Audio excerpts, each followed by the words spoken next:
What qualities does Khalid possess to actually become like a superstar? He's one of one. He doesn't follow the trends, he sets them. He's unapologetically himself. If you want to be great in music, you have to be the best version of yourself. He was like, I'm not just gonna be an R&B artist. I'm not gonna just be a pop artist. I wanna break all the barriers of genres when people look at me. I'm gonna be genreless. People can't put him in a box.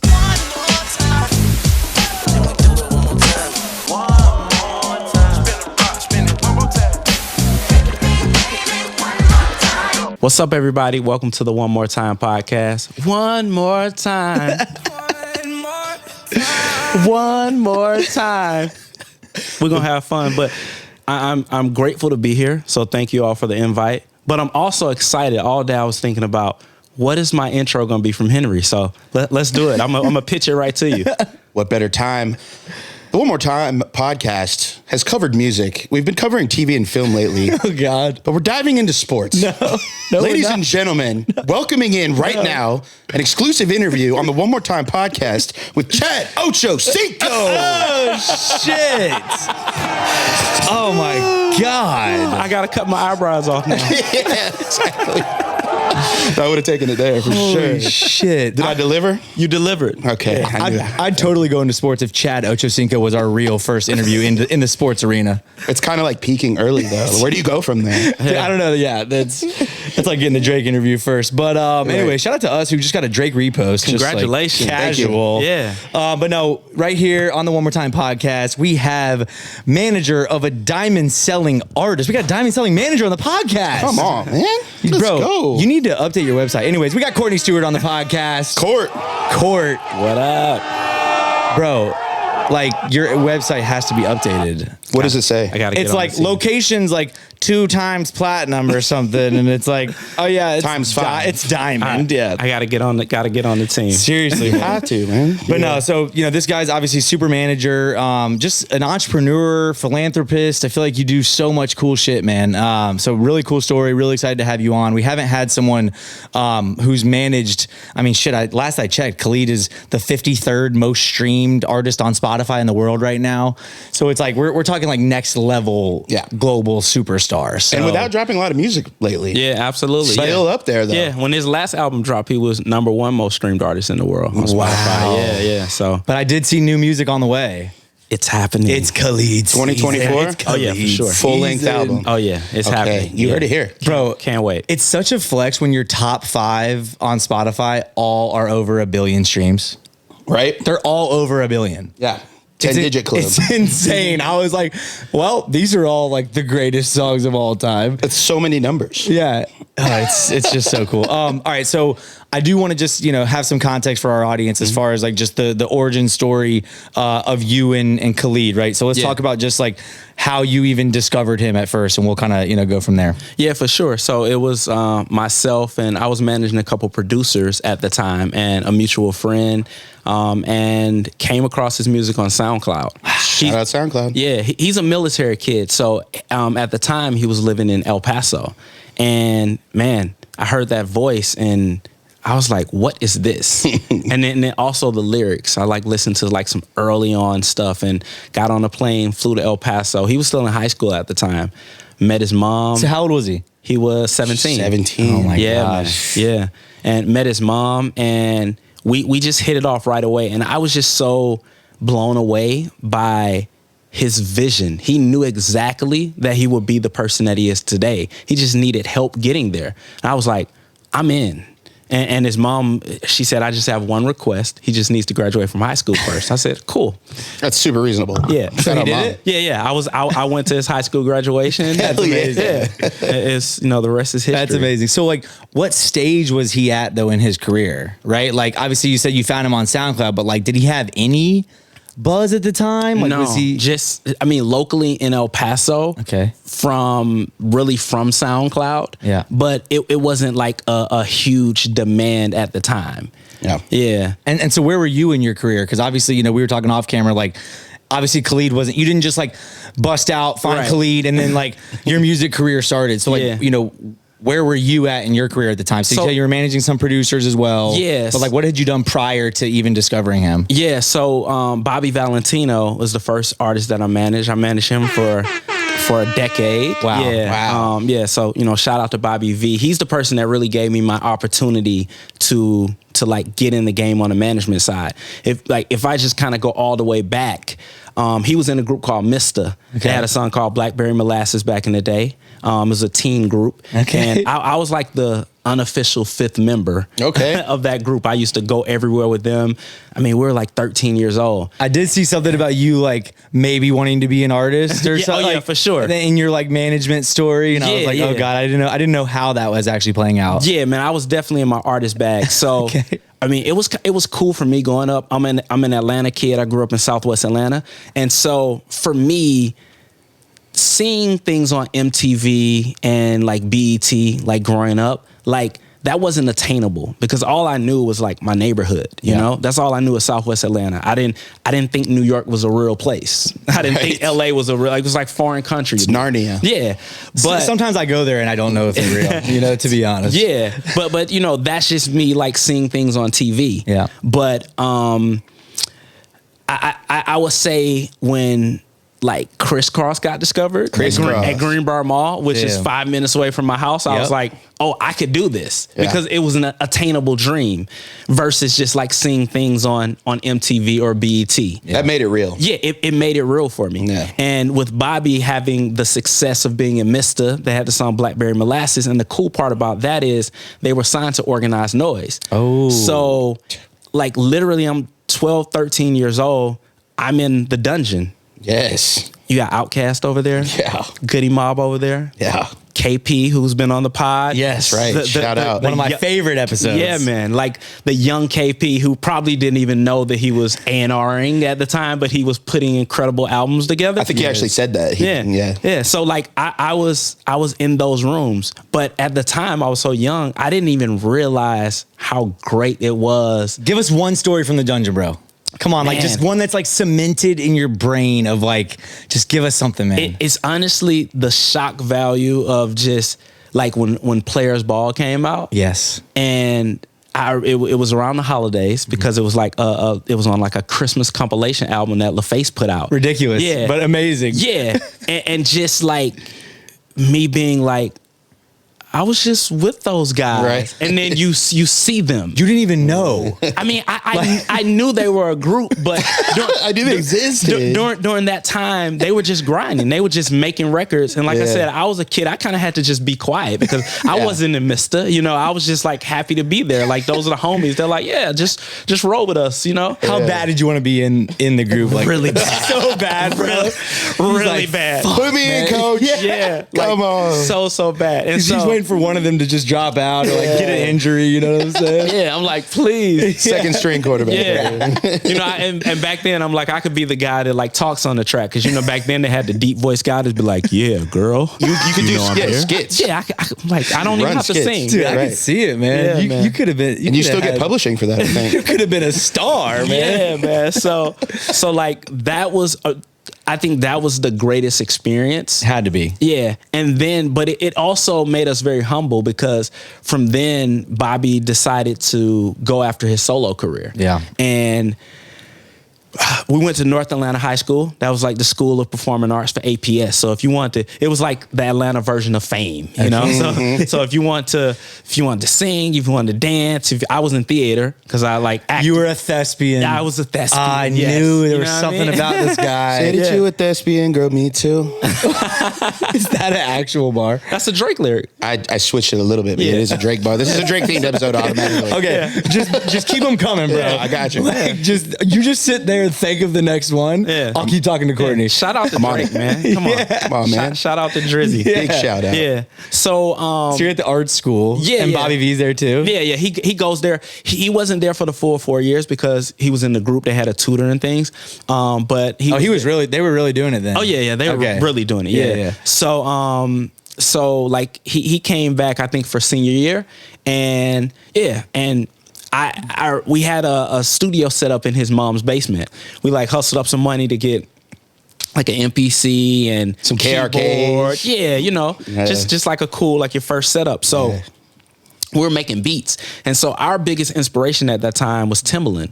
It's like when Timbaland made like 1 in a Million. Yes. And crazy part about it is we know how iconic he was during that time, especially for like flipping his beats to doing everything off beat. So funny story. So we're like on the MPC, like trying to do beats, and we're like, and then we'll make a track and then play it back. But the MPC puts the drum beat on beat. It quantized it. Yes. So we're like, yo, how is it?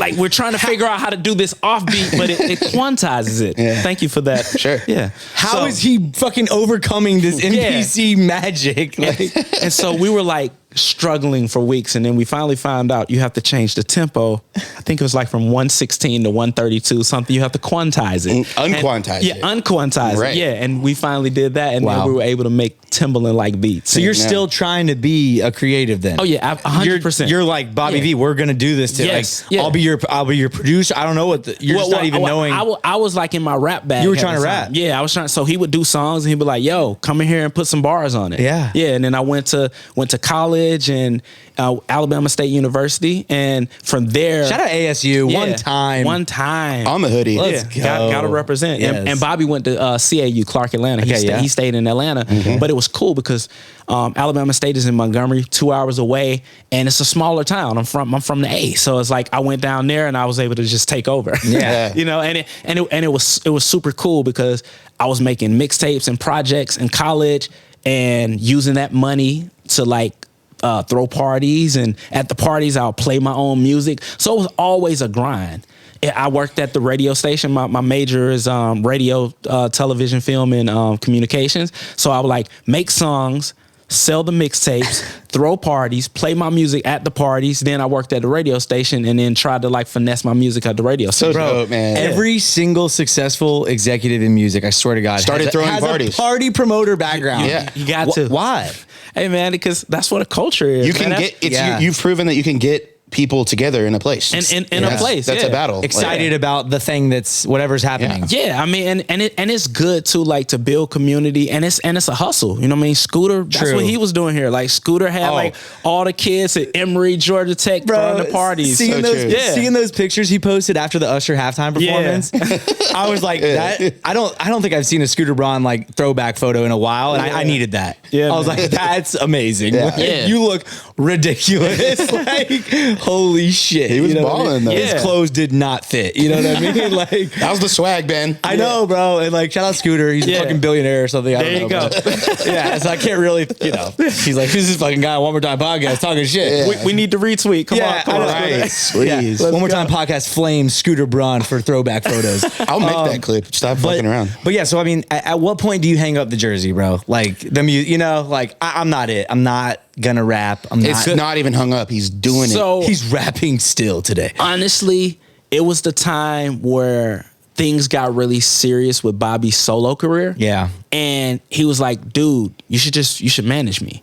And I was like, should I? And he was like, yeah, like you're really doing it now. It's like the same thing with Cape. You just don't realize that you're doing it. So he gave me that opportunity. That's when I hung it up. And it was just such a great time. I'm so blessed, man, because at that time we did a deal with DTP through Def Jam, and they had a joint venture with Def Jam. And so like having like Shaka and Jeff as mentors was great. But then that was the time when Jay-Z was the president? the president Oh. along with L.A. Reid. Oh, shit. So what's funny is Interesting like, time, huh? Yeah. So like I would go to New York and just literally just live in the office up there. Why not? And all of the people now that were interns now, they're like running companies. They're popping. It's insane. So it was really cool because somebody who I idolize, I'm like Hove, Tata, Jay Brown, they're really just like right there. It was the same thing as me being in the dungeon, but now I'm just a little older, but I'm still like, oh my goodness, that's Jay-Z. Like he's in the office working. And there's not dirt on the floor. Right. Yeah. like he's really working. But I'm a little timid. So what I did was I built relationships with a lot of the people that I'm close friends with now, who were the interns that were of my age group. And people like at that time, it was all about radio and it was all about, TV. Yeah. 106 in Park. Yeah. So I built all those relationships. I knew every program director, every urban radio station and rhythmic radio station across the country.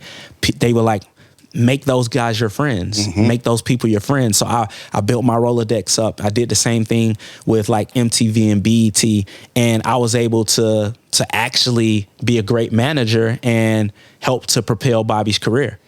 So relationship building and relationship management, like I don't think people actually value them. I feel like everyone hears about it, like, yeah, you got to build relationships, but like it's literally it's everything. It's the only thing that matters. Yeah. Don't try to be the smartest person in the room. Nobody cares about that. No, they really don't. You have to be the relationship person. Be good to people. Be the most likable person. Be the most likable person. Make, relationships with the assistants, with the janitors. Yeah. Don't you got to think about it. The person that runs the company, everybody's on them, everybody's trying. But what about that person's assistant? Go befriend that person. Build a relationship with that person, because that's going to help you to get there. A lot of people try to, not intentionally, but you just overlook the smaller people. But those are the people that you want to build relationships with, cultivate relationships with, because especially over time, they're gonna rise. So how do you do it though, right? Like just for someone, is it just a natural thing, you think, for some people? Absolutely. Yeah. Just sit down and have a conversation with someone. Yeah. If you're at a label, if you're at a publishing company, I don't care if you're at Starbucks, like, go up and just have a conversation with someone. Find some common interests. There's common ground. But like when I was talking to you earlier, I was like, who played golf today? Yeah. It wasn't intentional. And then now I'm like, oh yeah, bro. We're talking about handicaps. Yeah. And now Courtney, yours is lower than mine. and he's gonna smoke you on the course next time. And I'm gonna hit you up and be like, let's go play around. Yeah. But it's just those type of things where it's like, how can I have natural conversations with people, not feeling like I'm trying to get something from you, but just have a natural and build a natural relationship and a natural bond, and then organically we'll do some business together. Right. It'll just happen organically. But see, that's the key. 4 hours on the course, like we're gonna end up talking about some Yeah, shit. exactly. But that's the key, I think, right? Like people who aren't good at relationship building really approach it as like, I'm trying to meet this person because of a very specific reason or outcome that I'm after. Right. And like, I'm just saying, I kind of approached it that way in some past lives, right? But like in the current state of what I'm trying to do, the amount of people I've met just by like, KY Engineering, who we just had on the podcast. My literally, bro. Yeah, fucking legend. He's the one who got us the Drake repost. Drake's coming back, baby. Let's go. I told you he's the theme. That's the theme. Yeah. But so the way that I even met KY was Suave, who also was on the podcast. And on our show that we just put on. He hit me up being like, hey, I want you to hear my new album, like before it comes out, pull up to the studio. I'm like a dad of two. I'm tired at night. Like, I don't like to go to the studio, but he was like, come through, man, come through. So I go, and KY just happens to be there. There you go. And I didn't know that. I didn't even know who he was. Yeah. He's in the room with me. I didn't fucking know who he was. You haven't heard "Bussin' at Him" by Waka Flocka? No, I'm just KY saying. Engineering. No, but like he just introduced himself as KY, and like I didn't, or he might even introduce himself as his real name, like his government. I don't even know. And so. But that's what I mean is that it happens so unexpectedly. Yeah. And if you expect it to happen, that's when like it doesn't happen almost. Yeah. But do you guys think people like? Because I think some people are just like you're naturally better at that. You suck at it. I'm just not that good at it naturally, bro. So like, can you get better at it? Yeah. Should I like practice? Don't practice. But if you approach someone and you're intentional about that, know everything there is to know about that person. So at least when you come up to them, like, oh yeah, what's up, Henry? I'm a big fan of the pod, but know the name of the pod. Don't call it like the wrong name. The One Time Pod. Oh, we've literally gotten. Oh my God, people have sat in your seat and said that. Gotten the wrong name. Yeah, I mean, look, before I did the pod, I watched like 20 episodes. I binge watched a lot of because I'm not gonna. I believe it. I'm not gonna like I know about the game that we're gonna play at the end. Like, But see, that's the thing. That's why you're so good, bro. You have to be prepared. No, but that's why you're good. Some people email me and be like, "My name is Courtney," so it's like it could be a girl name too. Yeah. Some people beat me, "Hey, Miss Stewart." I'm like, I'm never responding to you. Like you're not doing your research. You looked into me for 5 seconds. Yeah. When I first came in here, Ben was like, "Yo, Alabama State, you stay representing your school. You did your research." Absolutely. So if you are, We know about your $200,000 donation, by the way. Writing big fucking checks. I'm just trying to hold some money, bro. That's the only reason I got you on the pod. We need an investor in the podcast, bro. Let's go. Yeah. So I'll put on Alabama State. let's go. Yeah, man. I'll wear whatever team you want me to support, bro.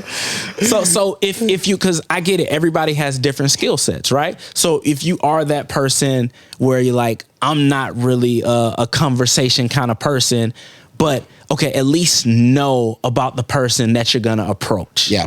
So and that will impress them. Like if somebody comes up to me and be like, "Hey, you manage Khalid," versus somebody be like, "Hey, man, I saw the $200,000 donation you made to Alabama State." Right. I'm gonna be way more impressed with that person. Yeah. Because it's a given that I work with Khalid. Yeah. That's a given. That doesn't impress me. But to know that I went to Alabama State and I donate money, to know that I have a foundation and what my foundation is about, to know those things, I'm like, and that doesn't take someone that's a super like communicative person. Just takes doing some research. Yeah. See, I'm good in conversation, like in person. Exactly. I'm bad at like follow up and like You're not a good communicator. happy birthdays and Well, dude, you're not even responding quickly to texts. Yeah. Even like I don't know. Nah, it's definitely tough for you. But all right, so getting back to you, so you obviously have been doing the music thing. Yep. You find Khalid on SoundCloud, right? He's this young kid from Texas, right? Like, what were the first moves, right? So like y'all decide to work together. Yeah. What do you do with the kid? Because like I think you've said this before in another interview, but like he was pretty like one of a kind. Like you didn't really know where to necessarily put this kid, right? Like, Yeah. So what did you do? With him, I knew that the power was in his voice and the songwriting. So the Yes. first thing we did was, let's get in some sessions and let's make some more music. Let's see where you take this. So he came to Atlanta, and on that Atlanta trip, that's when he wrote Location. Oh wow. Yeah. So he wrote that on the trip, and me actually seeing him in action, you're the real deal, bro. Yeah. You are phenomenal. One of one. And I knew it. And I like challenges. So I'm not going to take on anything that's not a challenge. That's all I'm about.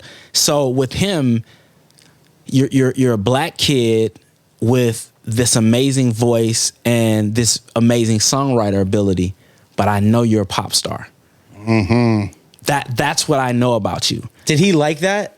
Well, Or did you tell him that? You don't have to explicitly. I really didn't even tell him that. Yeah. He told me that he didn't want to be in a box because he's young, so he grew up on festivals, on playlists. Like genres isn't in for his age group. That's not even a thing. Yeah. They listen to everything. His taste in music is so diverse. He puts me on all the music. Yeah.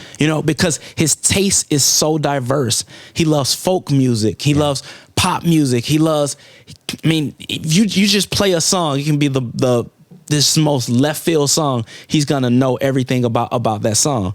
But I think that also plays to him being a military kid because he lived in Germany for like 5 years. He's well traveled and he has all these different walks of life. So I think with how he grew up, he was like, I'm not just gonna be an R&B artist. I'm not gonna just be a pop artist. Like, I want to break all the barriers of genres when people look at me. I'm going to be genreless. Yeah. And that's something that I'm proud of that we've accomplished because people can't put him in a box. Yeah. How did his age impact your approach, right? Because you were managing Bobby V. He was, I assume, a similar age to you, right? Yeah. So how did like Khalid being so young, how did that impact? It was perfect. Yeah. Reason being because I had the experience, but he understood youth culture. And so what we would do is he would lean on me like, bro, because I'm like a father figure to him because of the age gap. And he'll be like, like, what do you think about this? And he would really take my advice. But then I'm like, yo, like, what do you think about this? I'm learning as much from him as he is learning from me. It's perfect. Two-headed dragon. Exactly. Yeah. And like one more time. Let's go. Hit it. Love this guy. Yeah. I replaced the Drake with the Party Alone. And it's a Drake episode. Why the fuck did I'm gonna you switch it back? Yeah, we gotta bro. switch it back to Drake. Oh my God. Shout out Drake. Yes. Come on, the theme. Absolutely. We gotta keep it going. Theme. Yeah, he's gonna repost us again for sure. So one of our early moments where we butted heads, but it was great, right? I think his Twitter got hacked or something, and it was on, and it was on a Friday, and he called me and he was like, "Yo, I need you to get my Twitter got hacked. I need you to fix this right now."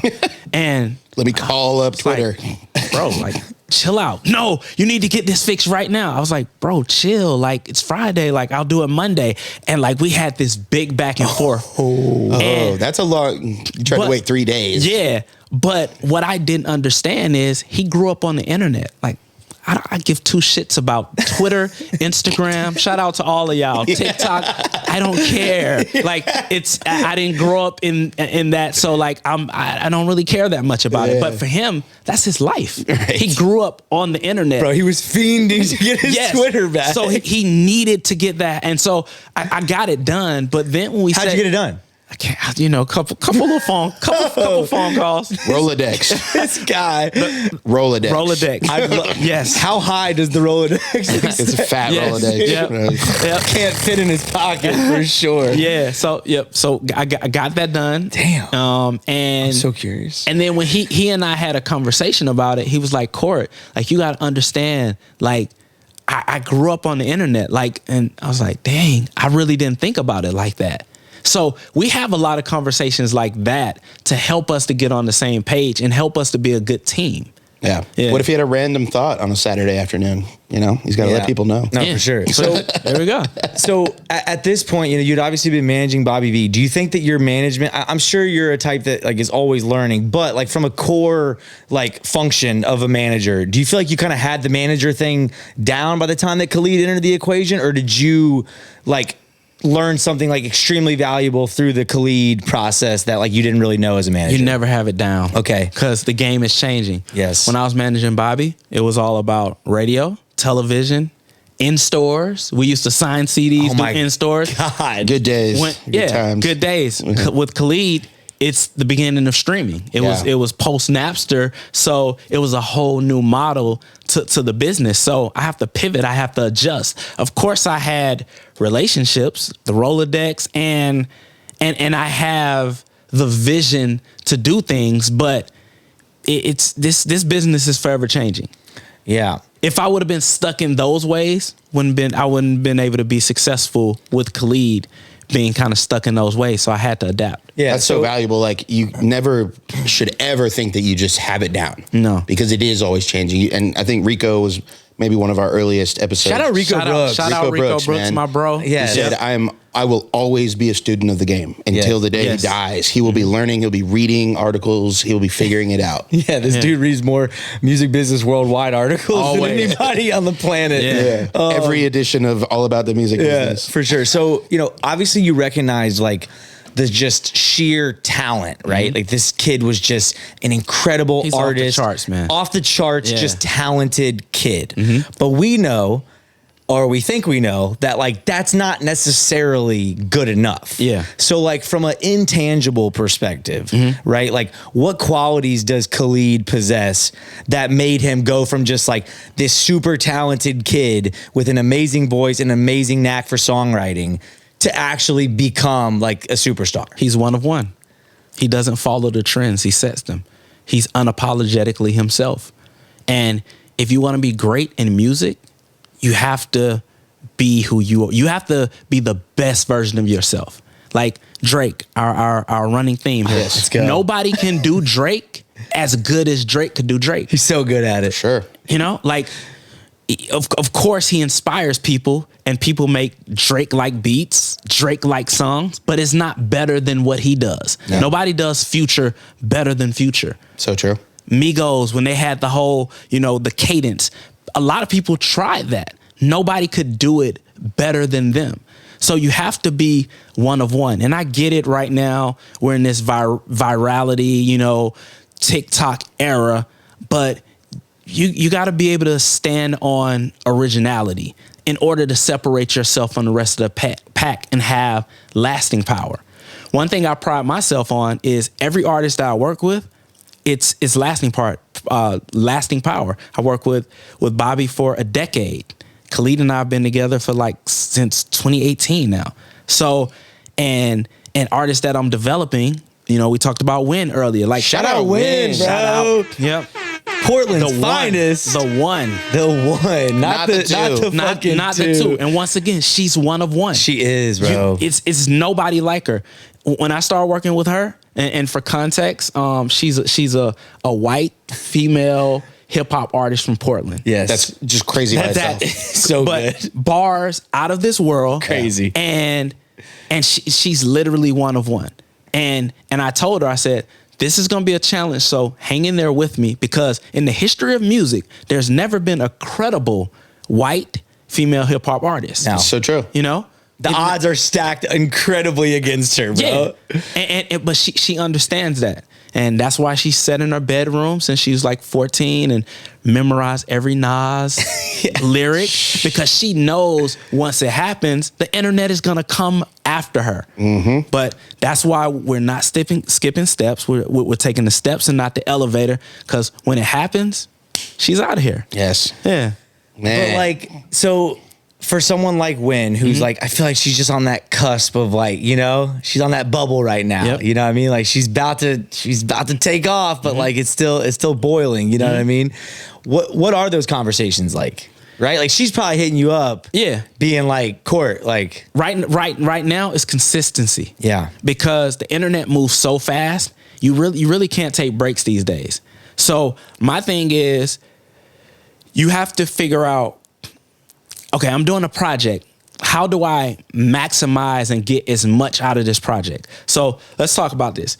People have come to me like, man, listen to my album, and I listened to it and it's 16 songs. I was like, don't put that album out, because if you put that 16-song album out, it's going to be old in a week. Yeah. All right? What I would do is I would split that up.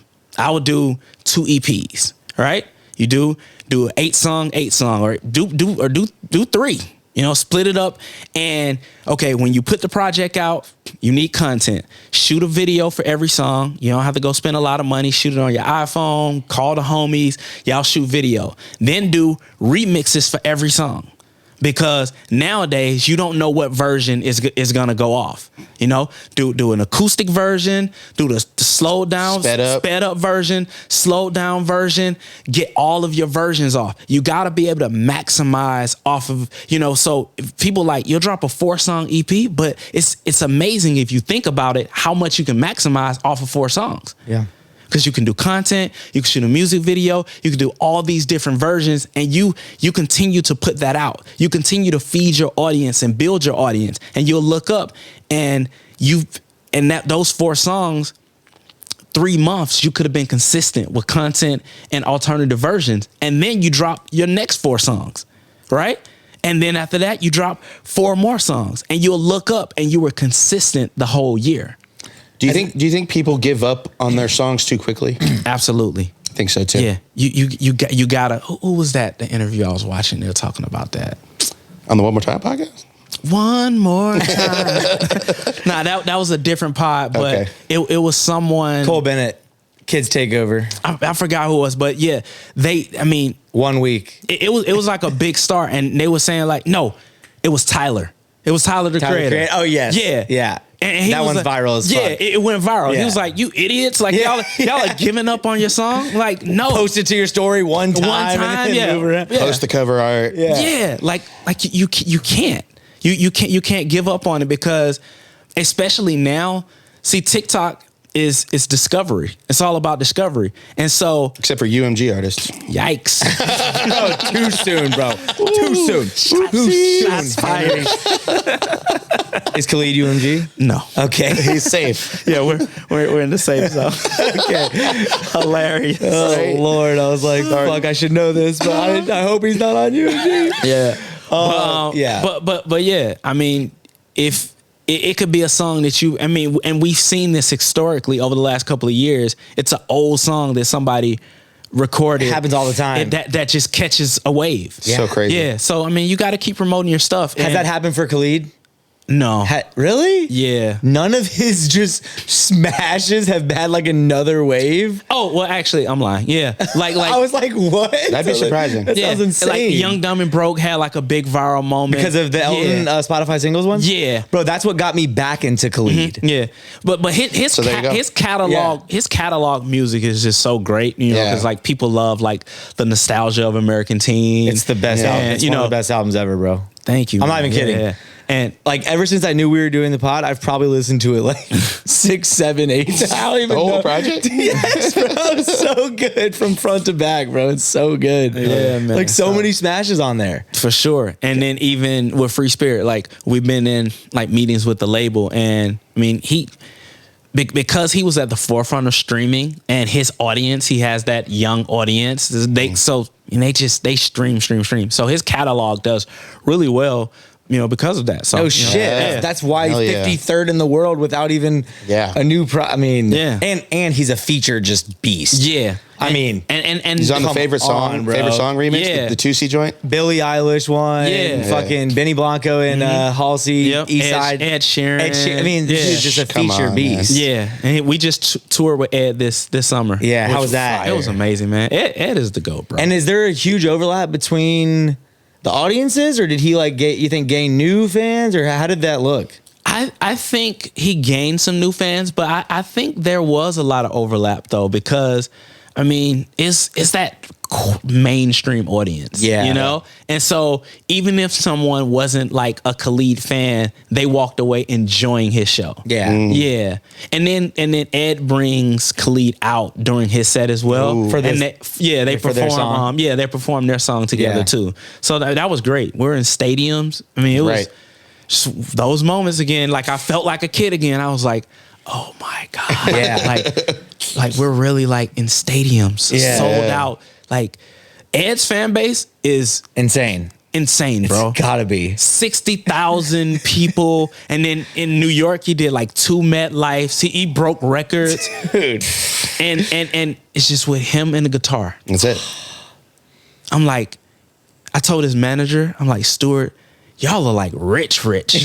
Yeah, bro. Because like the production, they don't spend a lot of like he has his foot pedal and he has his guitar and About it. six that's it. Like One mic. one mic, not a lot of lights. Because that comes out of the artist's budget. Hell yeah. All right, I just like so. This is the type of shit we need. Like, Yeah. you know, should our audience ever get to be like operating at this level? This is the goal. Like, the reason we're interviewing this manager of a global superstar, guys, is because we want you guys to be global superstars one day. And I need you to understand that comes out of your fucking pocket. Oh yeah, absolutely. So And like some people that's like what- Travis Scott don't give a shit. Yeah. He wants to make shit look insane. That's and that's insane. that's cool too. fine. That's awesome. But I'm just saying, to his point, that's why he's bringing it up. Like, oh, y'all saved millions per show. Like, Yeah. I'm like, okay. man, I wish my production could be this. Yeah. Right. But Travis, he spends a lot on production, but his merch numbers are Yeah. insane. Off the Through the charts. roof. Yeah.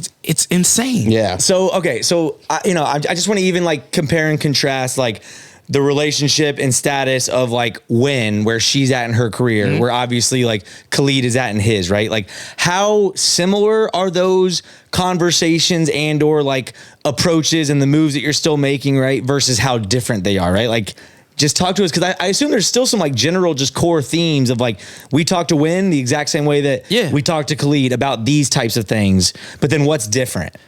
I just think that the level of the conversation is different, but the conversation is really the same because it's about feeding your fan base. You know, Khalid started playing. You all came to the show at Vinyl. He played that venue on his very first tour. So it's really about, yes, you have this huge world out there, but you got to play to your core. And that's what me and my team, you know, preach to everybody, because it's like building a house. Like, you want a strong foundation, because other fans, they're going to come and go. But if you have that, like, Khalid's going to be able to tour for the rest of his life. Yeah. And even like I told Wynne, like, she'll hit me up sometime and be like, yo, like, this is a great festival. Like, we should do that festival. I'm like, they're not there to see you. So you're going to kind of get lost in the sauce. Let's be intentional, and let's go and get in a van and play 300 cap rooms. And I don't care if 50 people show up. That's 50 fans. And you're going to blow them away, and they're going to go tell somebody else, like, yo, you need to check this person out. Because that's marketing these days. Like, we market on social media, because what do we all do? Everybody has group chats, and we send each other memes. You know, we're on IG, and it's like, yo, I came across this artist that I love. We're marketing the artist now. So that's really what it is. It's like, how do we get into a place where that foundation and that core fan base that we're building is becoming our marketers? So what would you say the split is between nurturing current fans and trying to discover and get new fans? How much time what's the time designation? 75-25. In favor of current fans. Yeah. That's wild. That's a big one. We don't do enough of it. I don't think so. We don't do enough of it. I think we're the opposite. Yeah, 75, as 25. content creators, even, and we're trying to build brand, we're trying to build audience. It's the exact same thing. Whether it's we're slinging episodes of interviews or we're slinging songs, it doesn't matter what we're selling. I don't think we do enough of that. Because this is the thing. Once again, like, having champions and having a voice, that's what's going to help you to scale. That's your marketing right there. Like you said, you interviewed an artist. He said, pull up at the studio. KY was there. Like, it's just like this whole natural progression.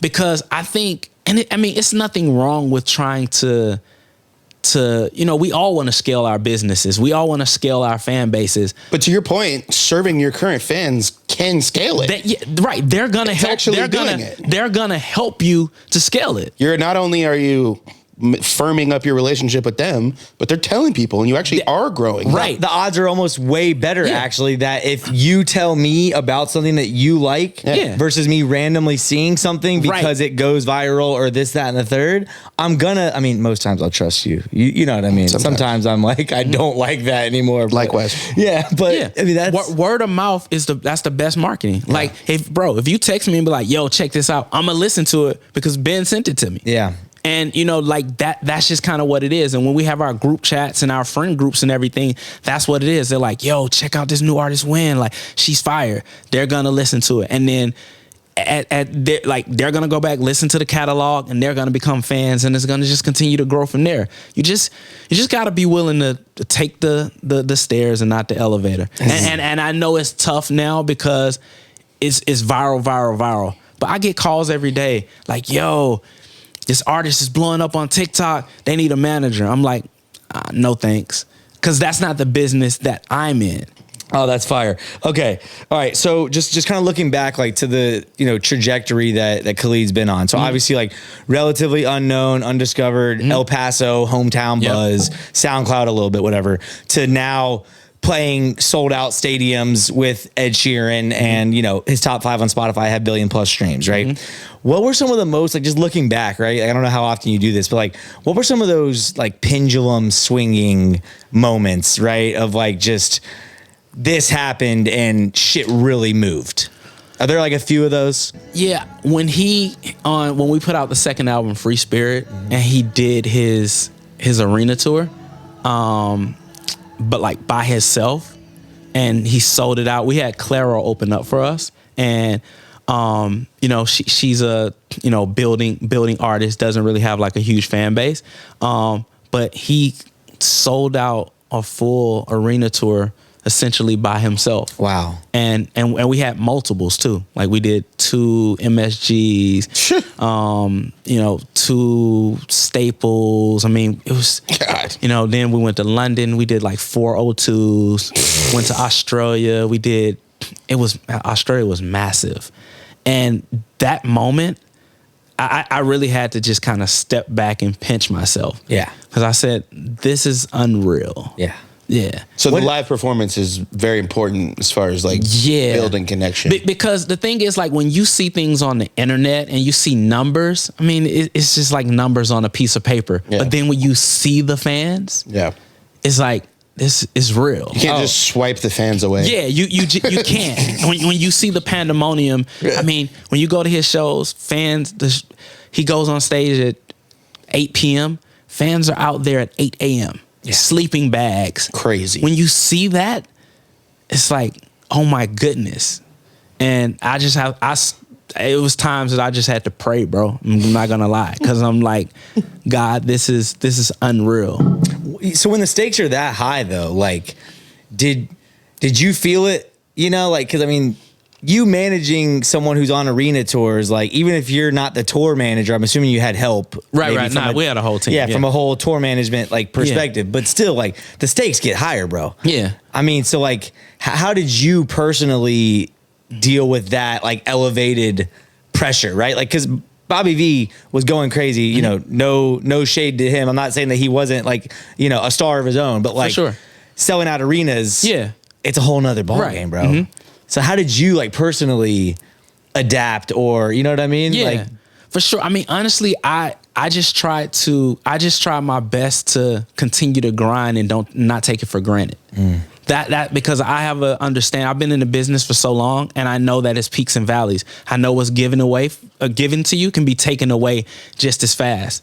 So I keep my team humble, and Khalid, like, he's a very humble person. You know, he never got out there and thought that he was better than the next person, because this shit could end in a heartbeat. That's just what it is. Especially the internet, you get canceled tomorrow. Oh yeah. So as we were having all of this success, it's just about being humble. Back what we were talking about earlier, treating people right. When I walk in the label, it's still the same thing. I'm going to talk to the assistants. I'm not walking in like I'm Courtney Stewart. Like, of course I can go straight to Peter Edge, but like, I talk to the younger people. Khalid just did a listening for his album, because he kind of want to get a feel, and he was like, yo, I only want people at the label that's like 30 and under. If you're over 30, then I was like, I can't come. He was like, you're over 30, can't come. That's ages, I love bro. it. Yeah, But that's smart. Bro, I wouldn't have been able to go. Yeah. Damn right. Because that's why I didn't get invited, right? It was, you knew I was over 30. Okay, now it makes sense. I thought the invite was lost in the mail or some, you know, Yeah, right. and so proverbial thing. I don't know. Yeah, so we just did that a couple weeks ago, and it was great because it was a lot of interns there. It was a lot of people, like assistants, people that got their first label job. And like, that's the stuff that you have to do, man. I mean, even when you get to those levels, you can't walk around and act like you're untouchable. Well, because those are also going to be the people that are like the worker bees that are actually getting the shit done for you. There you go. Like, and so those executives, I mean, no shade to executives, they're clearly moving the needle too in their own ways. But like, the interns are the one that are putting in the work, like the real fucking like ground level. Yeah. Grind. So you want to embrace those people. You want to be likable to those people as well. And to answer your question, while we're on tour selling out arenas, it's just keeping that same energy where it's like, we're happy to be here. And even with Khalid, people see that it's real. They see that it's authentic, that he cares about his fans. And he stays after the concerts, talks to fans. I mean, it's a real love for him. And I get it, man. You make all this money, you have all this success, and some people forget about that. And it'll come that day where you have that valley, and then it's going to be kind of tougher to climb back up. Versus if you treat people good and along the way, and you look up, like you said, that same intern is now a big executive. If you shitted on them years ago, they're going to remember that. But if you were nice to them, and you might be going through a tough time, because I went through plenty of tough transitions and pivots throughout my career, but I was always solid with people. People always be like, man, Court, man, he's a good guy. So people answer the phone for me, even if I'm not hot at the time. Because that's the thing with this business, you're not going to always be hot. Yeah. And you know how flaky this game is. It's like, when you're not hot, people are not answering the phone. But if you've gone through your career and just been a good person, then people are like, yo, like, Ben, what's good, bro? Yeah. You know, 'cause just because you're solid. It's so true. Yeah. Yeah. And I mean, shit, even me having only been doing the podcast now, we've been doing it, almost 3 years, I guess, right? 2.5. 2.5 years. 200 episode coming up soon. Yeah, exactly. There we go. We're going Yep. crazy. Even me, man, having seen like people that we interviewed early on that are now like elevating their careers, and Right. people that I met very early on are now like rising the ranks like within Yep. labels, and they're getting director level and Yep. SVP A&R levels of like people that were, you know, directors before, right? So yeah, like it happens like quick. Those does. people, you don't know who they're going to become and who's going to be in what, you know, position of power, you know what I mean?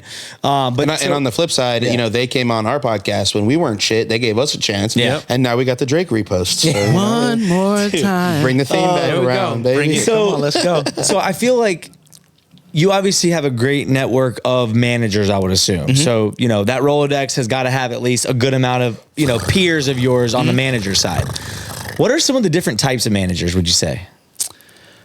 So in this day and age, there is a good business for people going after viral acts. Yeah. So there are now, that's like a niche thing. It's not for me, but there are some managers that I know from a business standpoint that's doing really well catching viral things, running it up, and then they'll move to the next. Hit and run. Yeah. Whoa. It's kind of dirty. Kind of want to do it.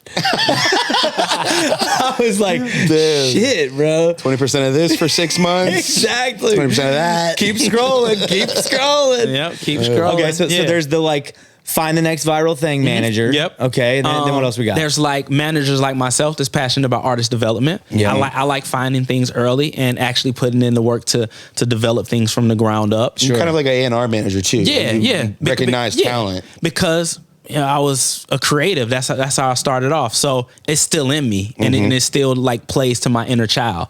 Yeah. I would say there's other kind of managers that are building businesses just outside of just artist management, where you know it's bleeding over into like film and television Or publishing, touring, even like publishing. Yeah, all of those things. yeah, because like, do you do any of that, or is it really Absolutely. just okay? Yeah. So you also have like a publishing Yeah. arm, and okay, Yep, got a publishing arm. I had a joint venture called Keep Cool with me and Tunji. yeah. How about just from a personality style? You know, what would you say the different like personality styles are that you know come across in different managers? I mean, there's some managers that are aggressive. Yeah. Yeah. And there's some that are a little bit more laid back. And then there's some that's a little bit more of a hybrid. Yeah. Yeah. What's yours? I'm assuming the laid back. Hybrid. You're a hybrid. You got to have a little Yeah. bite in you. You got to have a little bite in you. Can yeah. you see it so you can turn it on? Yeah, for sure. Damn. What's something that's gotten you kind of on the? You don't have to give like the specifics, but just like paint the picture of the situation. Like what would get you on the aggressive front? Would you say? I just think people not being open-minded to ideas, to concepts and things like that. Yeah. Okay. So the label wasn't having an idea of yours. No, I thought the artist didn't want to do content. That's where my mind went. Shit. Yeah. Not. I would say especially just with older people. I got to be on You know, pick what? dealing with like younger artists, because I mean, look, the young artists, they're the culture. They drive this shit, man. They have the ideas. Like they're the ones that's keeping this going. And I think it's a little disheartening when a 60-year-old is like, yeah, I don't really think that's a great idea. And You don't know shit. and my thing is like, yeah, like let's be open minded. Let's try it. think. Let's try it. Yeah, and that's the kind of the great part. What I like about the music business now is you can try shit. Yeah. you can tease songs. So easy. Yeah, You don't have to spend $1 million to You make don't. this Yeah. song and Yeah. promote it. Like, no, Yeah. you can post Who was it that talked about, you know, like tease 3 songs and the fans become the A&Rs. Yeah. And they really like this one. Let's drop this one and put the music Yeah. video budget into this one and Yeah. shoot all the content to this one. Exactly. Why not? Why wouldn't you do that? But we talked with T-Ron Thomas, who just won Grammy Songwriter of the Year. Shout out to T-Ron. Shout out Ray Daniels. Yes, Yeah. exactly. He talked about how The fans come last. his theory is that the reason why music is maybe subpar these days is because we're allowing fans to be the A&Rs. So how much does someone like a Khalid, how much, like stake does he put in the fans' Opinions. like opinion about what he's going to put out? He definitely leans on his fans. Okay. Yeah. Yeah. I don't see why you wouldn't. I totally disagreed with what he was saying. By the way, T-Ron, I love you. I just was texting with you, but like, how is it subpar if everyone likes it? You know what I mean? Is Sexy Red subpar? Everyone loves her. Like, I don't know. Well, don't answer that. I mean, look, this is Khalid's manager, bro. Don't be talking about Sexy Red on this podcast. Just saying. I mean, this is the thing, right? I think you just have to understand your base, right? Because Sexy Red does have a fan base and an audience, you know? And she is doing a great job at feeding her audience. It might not be for this person right here, but she's found out how like to feed her audience. Now, how we're talking about scaling, now what she has to do is work on scaling, and she's doing that. They just shot a video with her, Drake, and SZA. Yeah, she went into labor during the video shoot. Yeah. So, are you kidding me? So it's you with two of the biggest artists in the world. Okay, cool. Now let's be smart about our next steps. Yeah. And she's indie too, right?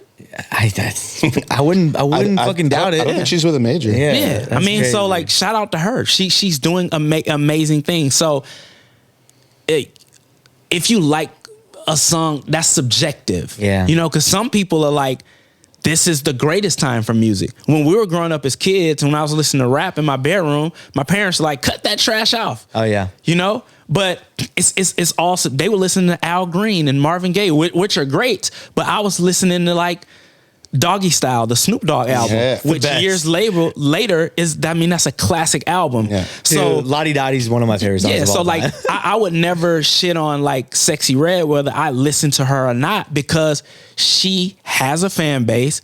People love that. And she's doing a great job of like feeding that fan base. It's not for you. I'm not saying it's not for me. No, I'm saying like she doesn't need you. She doesn't need you as a fan. Yeah. Or me or you. Like it's just. So you're saying she's gonna drop a classic album, is what you're saying? I mean, she could. Look, honestly, he looks so unconvinced. He's like saying this, and he's like, I don't even believe myself right now. I can't put it. I can't put it past her. Because the thing is, and this is to like all the creatives out there. If you're growing, like Hove, when he put out Reasonable Doubt, which was a classic, so good, best. Yeah. But I mean, Blueprint. That's great. He grew. I mean, even if you look at like some of the Atlanta artists, like Gucci, who's like a freaking legend, right? I prefer Burrprint to Blueprint. Yeah, there you go. Good comparison. He really does. But actually, I mean, he's grown. Everybody grows. So I when you say, can she make a classic album? Like I'm not counting that out, because she's gonna grow. She's gonna make more money. She's gonna have more life experiences. Good example is what I'm listening to right now. 21 Savage. Yeah, that guy has grown for sure. I'm listening to that album on repeat.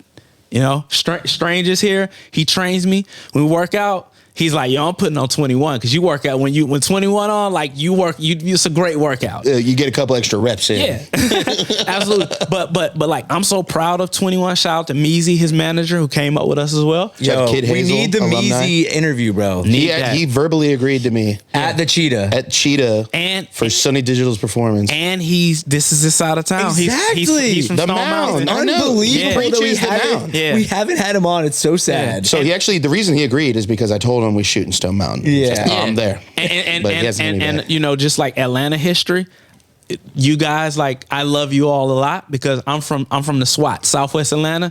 We don't go east. Right. It's just kind of like an Atlanta thing. Like at about like Candler Road, then it's a cutoff. It's a cutoff. There's like a force field that his car couldn't drive through. Like my circle. Like I'm from Ben Hill, so it's like Ben Hill, Camden Road. Yeah.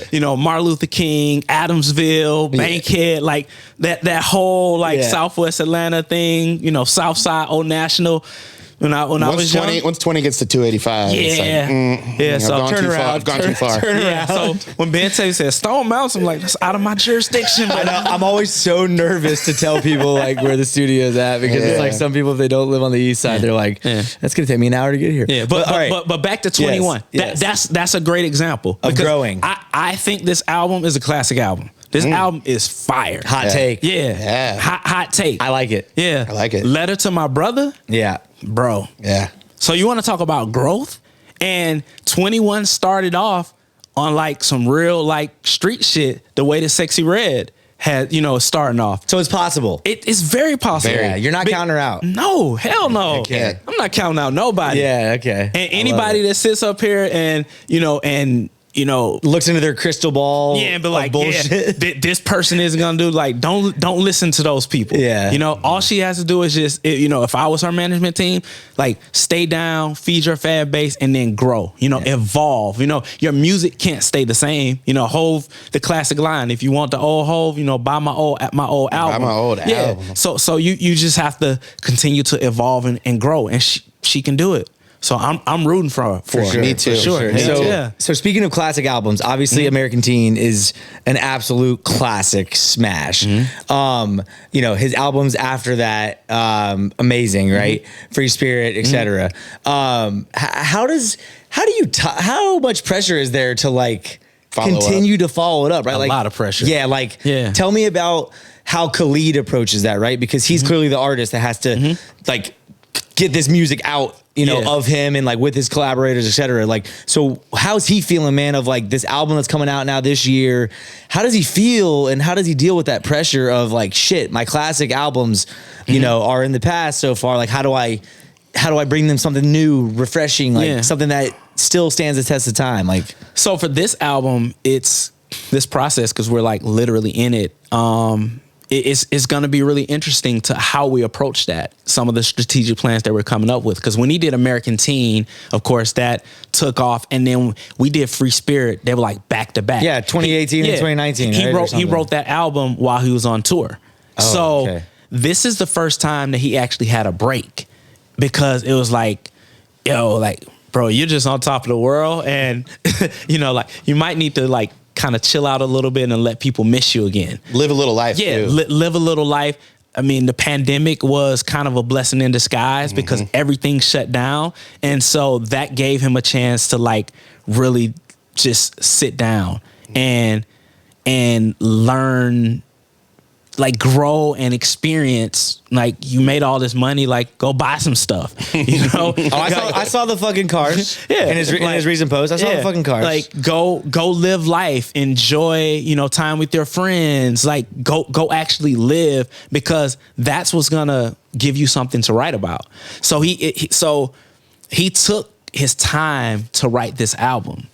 And that's why I'm so excited about this project, because he has grown and evolved so much, and he really just took his time. And I feel like his fans are really going to appreciate it. I feel like new fans are going to really appreciate it when they hear the music, because he really just is a very introspective project where he was able to have some life experiences, and that's stuff that he hasn't had in the past, because things were moving just so fast.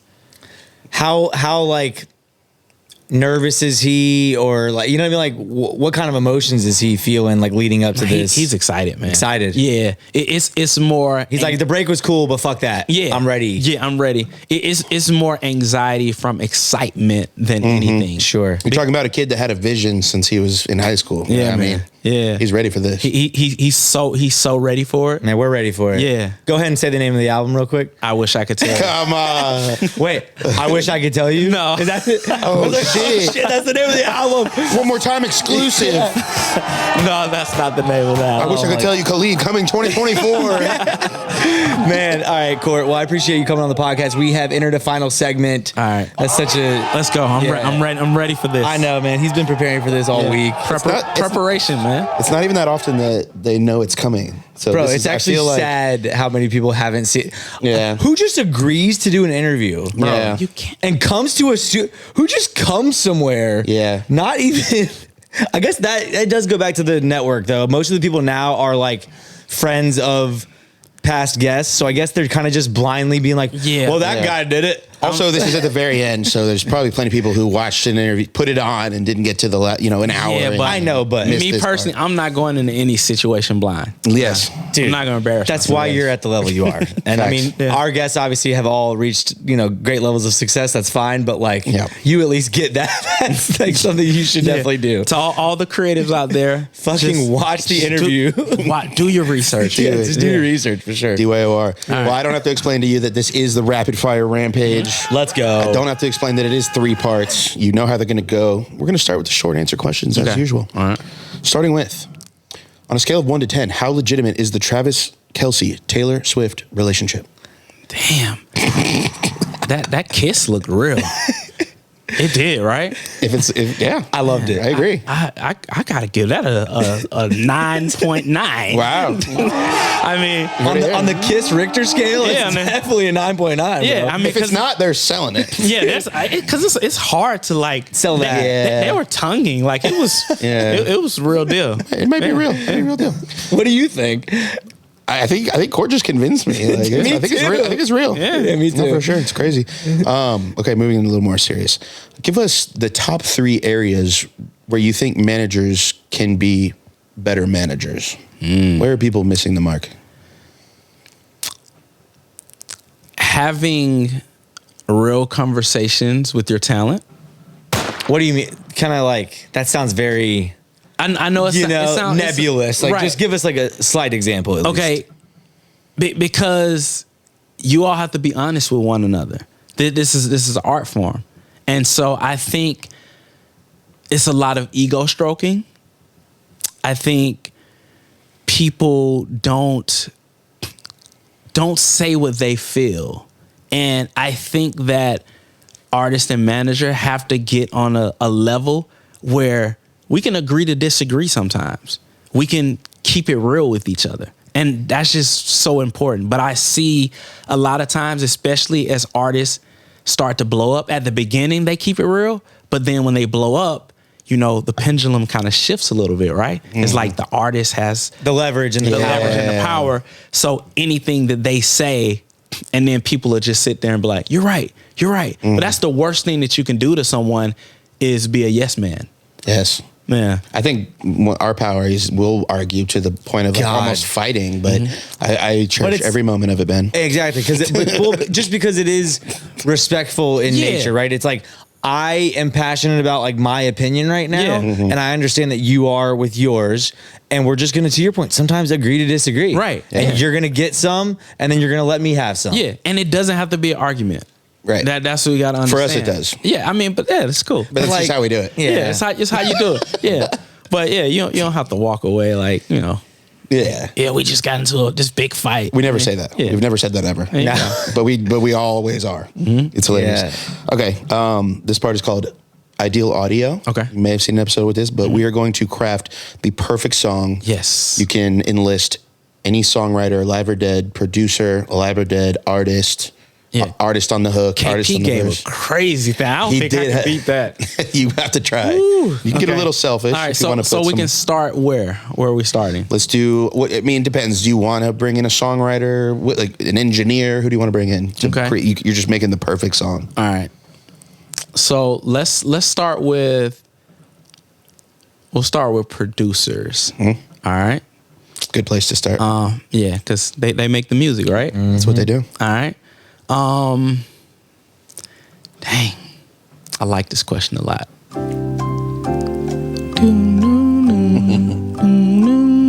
Okay, I hate to steal KP's on this one, but I gotta go Quincy Jones. Yeah. Yeah. Is the default. Yeah. I mean, you can't go wrong. KP does not own the rights to Quincy Jones Yeah. in the Ideal Audio. Yeah. And he wasn't the first one to say that. That's what I'm saying. Like he didn't Because trademark that one. I was thinking like through my mind, I'm thinking like of course Ye and Pharrell and Timbaland, like just some of my favorites. But I'm like Quincy Jones. You don't get better than Quincy. You don't. No. Yeah. So yeah, we got Quincy. Okay. What's next?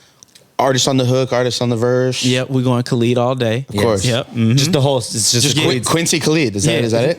There we go. That's it. Ideal Audio. There we go. Done. Maybe win on the second verse. Oh, okay. Maybe, yeah. Okay. But I would like to know, as someone who is such a strong songwriter, does Khalid work with writers often? Nah, not really. Wow. It's interesting. Kind of, pop star. He writes, what he writes is real. And so, he has collaborated with songwriters, but it has to be so organic. It can't be a setup session. It's almost like the homie. Yeah. It'll have to be Is like, there and yeah. suggests a line. Right. Yeah. But everything he writes is real. It comes from like real life experiences vicariously through other people. Like he's not he's not sugarcoating anything. Yeah. Yep. Shout out Khalid, man. Quincy Jones, Khalid. That's it. There you go. Okay. There we go. That's all I need to Sorry, say. it's all we need. There we go. man. Court, what is something about music managing and just the industry that you would like to see changed? Okay, that's a good question. I would like to see. All right, I'm gonna use this as far as because I want to speak out to the people that are really watching this. You can look at this camera Okay, right this here. camera right here. I was been looking over here. Okay, The corner one is okay too. You can look wherever you. but I'll look right here. Yeah, go But ahead. I would say, especially for young managers, right, more mentorship, because mentorship is very important.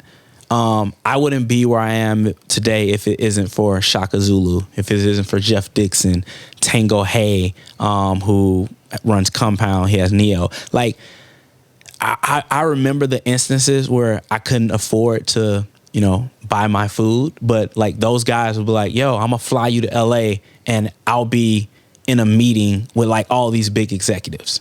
So I know as like a young manager, you want it so bad because I wanted it so bad. But don't be afraid to have mentors. And even if you have a great artist, like, don't keep it all to yourself sometime if you have someone that's trustworthy. Of course, you don't want to be with a snake that's going to steal your artist. But if it's someone that's trustworthy, that's giving you good advice, don't be afraid to bring them in on it. Because you're going to get to the level that you keep working, you're going to get there. And I think mentorship is just so important, especially being young, because I was there where I wanted all of the praise. I wanted people to know that I did it. But it was people like Shaka, like Jeff, like Tango, and I'm missing other people as well that were really there for me, that taught me the game. And that's what I try to do now. I try to bring other people in meetings with me, like young people. Yeah. If I'm going to, I don't care if I'm in a meeting with the head of the label, I'll bring like some young people with me. I'm like, yo, this is my team right here. And because that helped me so much. Just I didn't need to be in a meeting saying anything. I just need to sit there and be quiet and learn. Yeah. Yeah, so mentorship. Fire answer, man. Both accepting it as a younger player in the game and both Offering it. offering it Yeah. as a senior player. We have to do that, man. Love that. Yeah. Court, you've just purchased the new Tesla AI robotic personal assistant. Whoa. Okay. That is not a real thing, but I'm inventing it in my brain. I was like, shit. Sounded kind of real. It'll do anything, though, for you. What are the first 3 tasks that you put it to work for? What do you immediately set it to do? First 3 things that... Personal chef. Gotta eat good. Gotta keep it healthy. Yes. I hate to drive, so to be my driver. Tesla actually already has that, so that's great. Yep. So personal chef, driver, and what would the last thing be? Hit the music real quick while I'm thinking. Chef, driver, and what can this robot do for me? The only limit is your imagination. I don't know, Ben. You got to help me out. What can this driver do for me? I just want to eat I don't know. good. Check your emails or something, maybe. AI already does that. Yeah, true. Could type out responses that you could like glance over, confirm, and send There you go. That's the third thing. types I your won't have to- replies. there you go. All right. based on what you think. Thank you for the help. Yep. Thanks, Gotcha. Henry. I was There you blanking. go. Yeah, but No problem. I have to eat good, so that's For sure. important. Yep. You just started managing a brand new artist, no followers on social media, no connections, but the most fire music. Yep. This is kind of like the Khalid story almost, but like maybe this will be better like in clip form. Okay. What are the first 3 actions you guys take together? We're gonna get in the studio. That's the first thing. First. We're gonna make some fire music. So it's still all about the music. all about the music. Still bro. all that's like people do get it twisted, especially if you're trying to build like career artists. Like it's still about the music. Man, bro, come on. What are we doing it for? I think people think that like as much as we talk about content, I think people think that we don't think it's all about the music, but like it's all about the fucking music. It starts there. It starts there. I mean, content is important, but you got to have fire music in order to support the content. Yes. That's it. I agree. So we'll say content second. Okay. You know, make some fire music, you know, build some content. And then after that, we're going to super serve our fan base. We're going to, if we start off at 20 fans, we're going to go on Twitter and be like, yo, meet me at this mall. So good. Yeah. No one does it. Love that. Nobody. Yeah, no one does these. But like Tizo being on FaceTime with his fans for 8 days straight. Yeah. gotta love it. That was just Amazing. I was just like, yes. You gotta like, that's love it. why he's winning and gonna win if he keeps doing shit like that, super serving the fans. He's gonna keep winning. Yeah. Absolutely. For sure. We have to do better, bro. A little more. So like we're gonna For sure. We're gonna talk Talk about better. it. Yeah, Probably for sure. right after this. A great Khalid song, by the way. What is? I said better. A great Khalid song. Oh, better. Yeah. Oh, yeah. There you go. That's one of the top 5 with 1.5 billion fucking stream. Yeah, we know, man. We know it. Last one with the short answer. Court, what is your favorite curse word? I try not to cuss, but He's such a good guy, dude. I said I try. I've cussed a little bit on the pod. Maybe. I guess just like damn. Okay. But damn is such a like biblical one, you know? It's like damn and hell. Damn that don't really count, you know what I mean? Damn. That's right. A classic song. So good. Yeah. Oh my God. What are you guys' favorite Outkast album? Oh my gosh. Mine's ATLians, but Good one. Maybe Yeah. Equimini. Yeah. There you They're go. all Can't good. go wrong, They're all bro. good. With any of them. They're all good. Really, any of them. Except maybe Idlewild if you count that, but even that was pretty good. Yeah. You know, whatever. Anyway, moving on to part 2. This is the this or that. Okay. 2 choices. You pick one. Here we go. Starting with Kendrick or Kanye. For what? There's no further context. No further information. We're gonna go for fashion. We're gonna go yay. Okay. Politics. Never mind. TikTok or YouTube? YouTube. American Teen or Free Spirit? Damn, that's a good one. American Teen. Okay. Wasn't that good? You answered pretty fast. Drums or flats? I don't eat them. I'm pescatarian, man. Oh, shit. Yeah. Do your research, Henry. You didn't know that shit. I know. Yeah. I didn't have that in the notes. But like, which do you feel like you would? If it was like a. Dude, if that's it was not like a question. Move on. If it was like an impossible. Move on. Ben, I will mute your mic right now. God damn it. Damn, he really muted him. Yeah, this is one of my favorite things to do. We'll go flats. Thank you. Ben, you're back. Okay. In your back. Couldn't you have said like crab or shrimp? I don't know. Anyways. Hard rock or K-pop? K-pop. Rich or happy?